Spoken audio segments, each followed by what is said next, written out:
Hello everyone, welcome back to this channel. I hope आप सब अच्छे होंगे और आपकी तैयारी अच्छी चल रही होगी। तो आज डेली वोकैब सीरीज़ का डे 20 है और जैसे मैंने आपको बताया था मेरा ना कॉलेज शुरू हो गया है मास्टर्स का।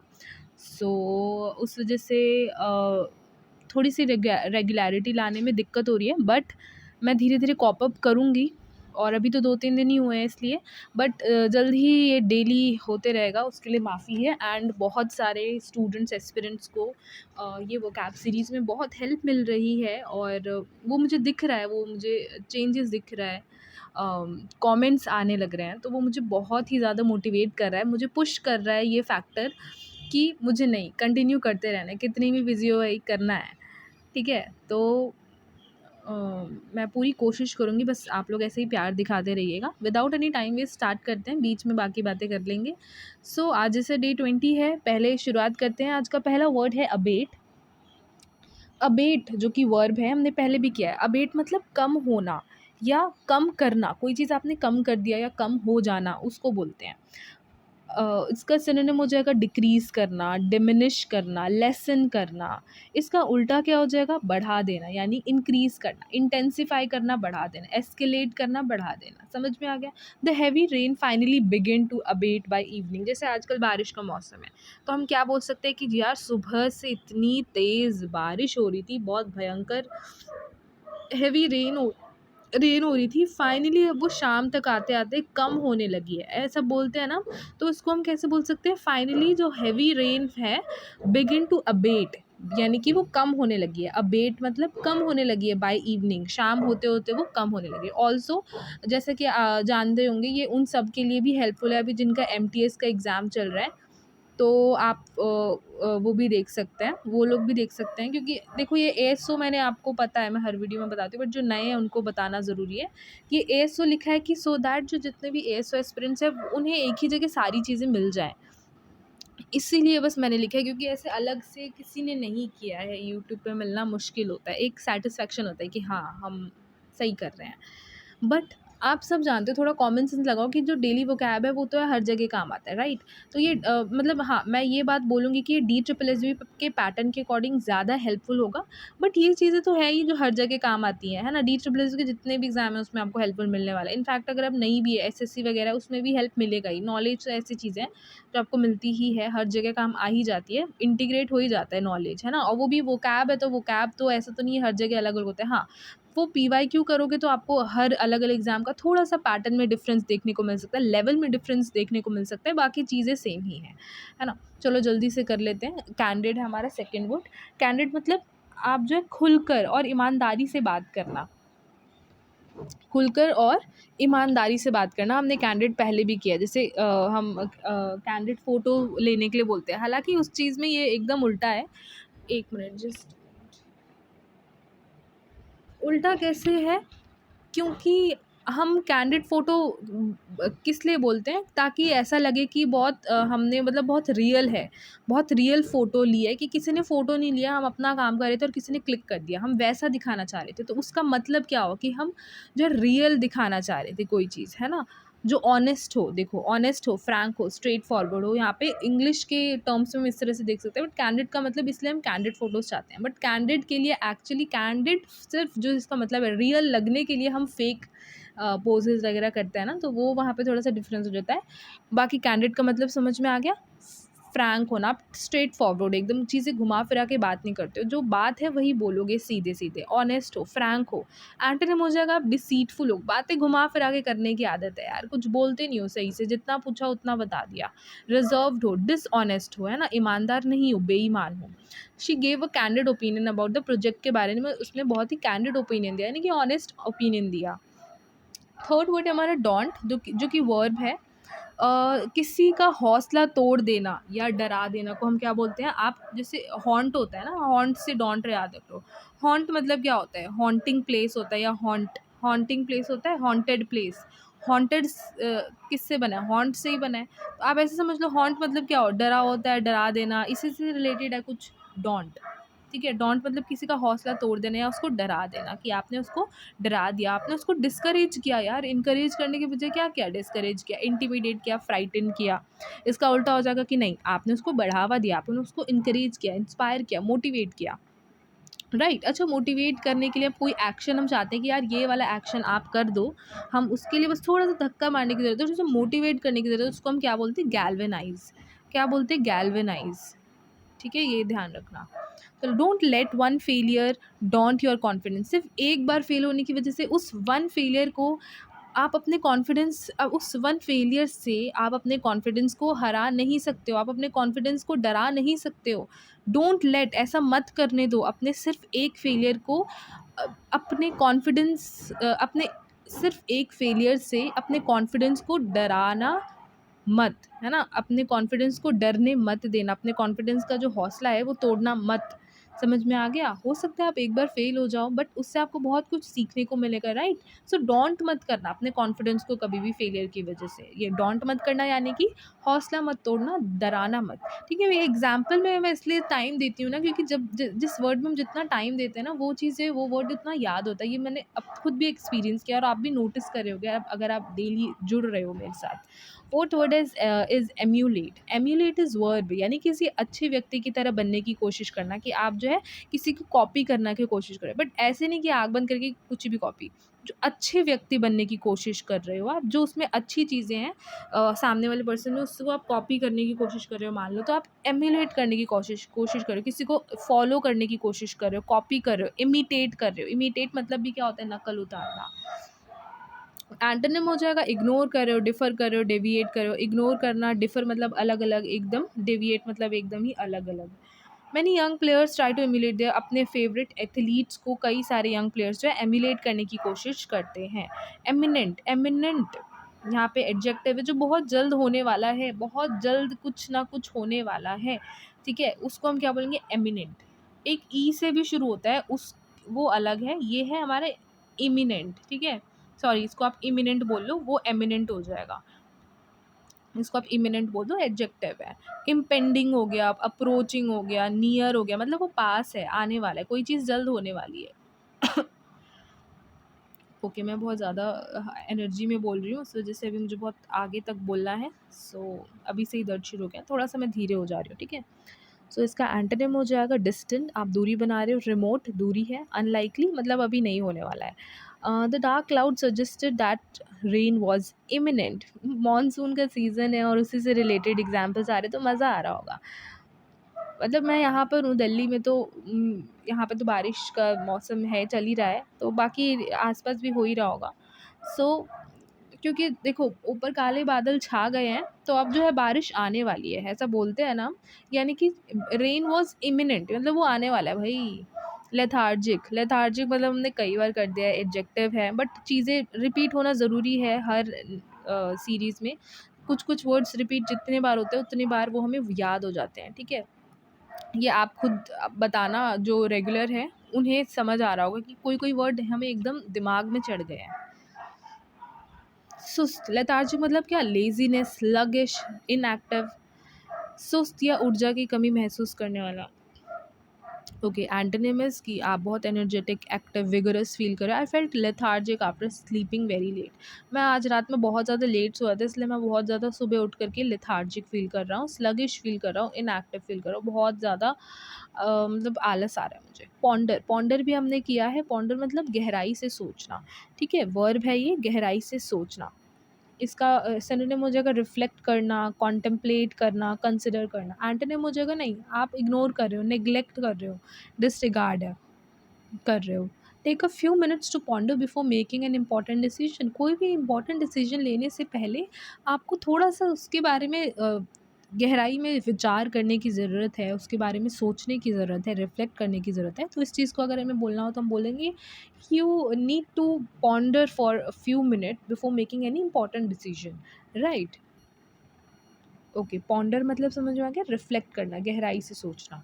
Eighth word is robust. Robust भी हमने किया है, मजबूत और मजबूती से जो बना होता है, जो स्ट्रॉन्ग होता है, स्ट्रॉन्ग एंड हेल्दी होता है, हमने पहले भी किया है, वीक 1 में किया था, मुझे याद है।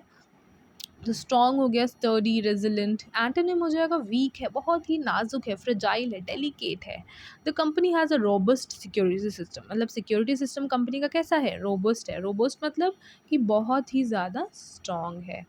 समझ में आ गया? आई होप आपको बहुत अच्छे से समझ में आ रहा होगा एग्ज़ाम्पल के थ्रू। तो टीडियस मतलब बहुत बोरिंग और लंबा लगने वाला, यार ये लेक्चर। जैसे कल की ही बात है, कल आज मेरी छुट्टी है तो कल की क्लास में मुझे सच में बहुत ही ज़्यादा टीडियस फ़ील हो रहा था पूरे दिन, क्योंकि मेरी दवाई चल रही है उसकी वज़ह से मुझे इतना नींद आ रहा था। तो पूरी क्लास में सिर्फ ऐसा लग रहा था बस ज़बरदस्ती मैंने अपनी आँखें खोल के रखी। ऐसा लग रहा था क्लासेस बहुत लेक्चर बहुत ज़्यादा लंबा चल रहा है। तो मैं उस टाइम पे क्या यूज़ बोल सकती थी कि यार this lecture is so tedious, यानी बहुत लंबा है, बहुत ही बोरिंग लग रहा है। क्यों? मुझे भले ही ना हो लेकिन मुझे लग रहा है ना भाई, क्योंकि मुझे नींद आ रही थी। मोनोटोनस है, डल है, वियरिसम है। और मोनोटोनस इसलिए भी है, नींद इसलिए भी आ रही थी क्योंकि वही लेक्चर चल रहा है, कोई बस बोले जा रहा है तो ऑब्वियसली मोनोटोनस तो हो ही जाता है। वो भी इंट्रोडक्शन क्लास था तो और ज़्यादा। एंटोनिम देख लेते, जो चीज़ नहीं बोरिंग नहीं है, इंटरेस्टिंग है, एक्साइटिंग है, एंगेजिंग है। Entering data manually can be a tedious task, और मैंने अपना एग्जाम्पल तो बता ही दिया इसको, तो आप इसको भी देख सकते हैं। 10th है, आज का वर्ड है हमारा, 10th word is yield. Yield ये भी वर्ब है। यील्ड मतलब देना, उत्पादन करना, यह हार मान लेना। ठीक है, अब ये ना कॉन्टेक्स्ट के हिसाब से इसका डिफरेंट डिफरेंट मतलब हो सकता है। एक का मतलब हो सकता है, एक कॉन्टेक्स्ट में इसका मतलब हो सकता है कोई चीज़ देना, तो उसके लिए भी यील्ड है ना। दूसरा आप यूज़ करते हो कोई उत्पादन करना, जब आप जो है उसको इंग्लिश में क्या बोलेंगे, प्रोडक्शन दे रहे हो ना, तो उसको बोलेंगे। और इसका यील्ड का मतलब हार मान लेना भी होता है, तो कॉन्टेक्स्ट टू कॉन्टेक्स्ट वेरी करेगा। प्रोड्यूस करना, जनरेट करना, सरेंडर करना। एंटोनिम हो जाएगा रेजिस्ट करना, विदहोल्ड करना, रिफ्यूज़ करना। Regular practice yields better results, कि आप जितना रेगुलर प्रैक्टिस करोगे किसी चीज़ का तो वो आपको प्रोड्यूस करेगी। यील्ड मतलब प्रोड्यूस करेगी, कैसे? अच्छे रिजल्ट्स प्रोड्यूस करेगी। तो आज का हमारा वर्ड ऑफ द डे है एम्यूलेट। एम्यूलेट हमने पढ़ा था ना, एम्यूलेट मतलब क्या था? हाँ, किसी अच्छे व्यक्ति को फॉलो करना, है ना। तो आज का वर्ड है, word of the day is emulate. एक बार कमेंट कर देना, ठीक है। Don't compare yourself with successful people, emulate their habits. सिर्फ अपने आप को ना सक्सेसफुल लोगों से कंपेयर मत करो, उनकी हैबिट्स को फॉलो करो, उनकी हैबिट्स को कॉपी करो, उनकी हैबिट्स को एम्यूलेट करो। समझ में आ गया? उनकी हैबिट्स को एम्यूलेट करो, यानी कि उनकी हैबिट्स को इमिटेट करने की कोशिश करो, उनके हैबिट्स के बारे में पढ़ो, किताबें पढ़ो उनके बारे में। सिर्फ उनसे कंपेयर मत करो, अरे यार वो तो इतना ऊपर चला गया, वो तो इस एज में, मान लो आपकी जितनी एज है उसी एज में कोई आपको सक्सेसफुल पर्सन मिल गया या उसके बारे में सुन लिया आपने, तो रेदर देन कि आप कंपेयर करो, यार इस एज में तो ये यहाँ तक पहुँच गया और मुझे देखो मैं तो यहीं पे हूँ, ऐसा कुछ नहीं, कंपेयर नहीं करना है, बल्कि क्या करना है, उनके हैबिट्स को एम्यूलेट करने की कोशिश करनी है, यानी इमिटेट करने की कोशिश करनी है, फॉलो करने की कोशिश करनी है। ठीक है, तो वर्ड ऑफ द डे यहीं ख़त्म होता है। यार देखो, अच्छा लग रहा है, पसंद आ रहा है तो लाइक कर देना, और बाकी एक बार सब्सक्राइब भी कर देना जो बच्चे नए हैं, जो एस्पिरेंट्स नए हैं। और क्योंकि डेली वोकैब सीरीज़ चलते ही रहेगी और बीच-बीच में अदर कंटेंट भी आते रहता है टाइम के हिसाब से, जैसा मुझे लगता है। और जैसी डिमांड हो रही है, अभी ज़्यादा कुछ डिमांड ऐसा बोल नहीं रही है बच्चे, तो ऐसा कुछ ज़्यादा मैं अभी सिर्फ वोकैब पे फोकस कर रही हूँ। बाकी एक बार कमेंट ज़रूर कर देना, ठीक है? आपको कैसा लग रहा है, मज़ा आ रहा है, नहीं आ रहा है, जो भी फीडबैक है वो ओपन है, उसके लिए आप दे सकते हो। और अगर कुछ भी नहीं सूझ रहा ना, तो एक बार सिर्फ इमोजीज़ ही भेज देना, सो दैट लगेगा कि हाँ बच्चे सुन रहे हैं, नॉट बच्चे मतलब एस्पिरेंट्स, आप सभी एस्पिरेंट्स सुन रहे हैं, मज़ा आ रहा है ना। मुझे और मोटिवेशन मिलेगी, मैं इस बिज़ी शेड्यूल में टाइम निकालते रहूँ। चलो जल्दी से आ जाते हैं अपने आइडियम्स एंड फ्रेजेस में। आइडियम्स एंड फ्रेजेस में आज का हमारा पहला है ब्रेक दी आइस। हमने कई बार बोला है कि मतलब जो ऑकवर्डनेस होता है ना, वो जो ऑकवर्ड साइलेंट हो जाता है, तो कोई ना कोई एक जो है वो उस साइलेंट को तोड़ देता है। बातचीत की शुरुआत करना है ना, शुरुआत करते तो ताकि लोगों को जो लोग हैं आसपास कंफर्टेबल फील कर सकते। The teacher told a joke to break the ice on the first day of the class. Hit the nail on the head, ये पहले भी हो चुका है। Hit the nail on the head मतलब ऐसा ऐसा मान लो कि जब दिमाग में ना ताला लग जाता है, जब तक ना कोई आपको ऐसा डाँट ना दे या फिर एक एक थप्पड़ ना लगाए, तब तक आपका दिमाग का ताला खुलता है क्या? नहीं खुलता ना। अच्छा, जब खुल जाता है ताला तब आप अच्छा जवाब दे पाते हो, सही बात बोल पाते हो, है ना? आपको पता है वो चीज़, लेकिन दिमाग का ताला बंद होता है। जब तक आपको एक थप्पड़ नहीं लगता था पापा मम्मी से छोटे में या टीचर से, तब तक आपका दिमाग का ताला नहीं खुलता था, है ना? थप्पड़ लगते ही आप सही चीज़, सही जवाब देने लगते थे, सही बात करने लगते थे, है ना? तो कुछ ऐसे ही समझ लो कि आपका दिमाग पे ना किसी ने नेल मारा है, दिमाग पे नहीं, सर पे। नेल मतलब कील ऐसे मारा है, तो आप क्या करोगे? आपके दिमाग का ताला खुल जाएगा और आप सही बात बोलोगे, सही चीज़ें बोलोगे, है ना? टू से एग्ज़ैक्टली द राइट थिंग। तो देख रहे हो ट्रिक भी मिलेगा आपको यहाँ पे।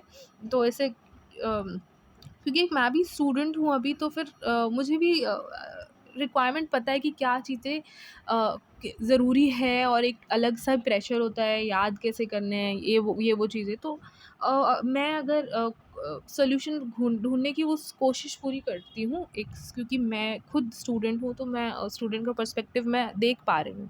बाकी अगर और भी चीज़ें तो आप बता दिया करो, कुछ भी और ऐड करना है वो कैब में, कुछ अलग पैटर्न ऐड करना है, ठीक है? चलो बहुत हो गया बकवास। You hit the nail on the head by pointing out the real problem. अच्छा हुआ तुमने यार रियल प्रॉब्लम पे पॉइंट आउट कर दिया। ऐसा करके तुमने बहुत ही एग्जैक्टली सही बात बोली है। You hit the nail on the head.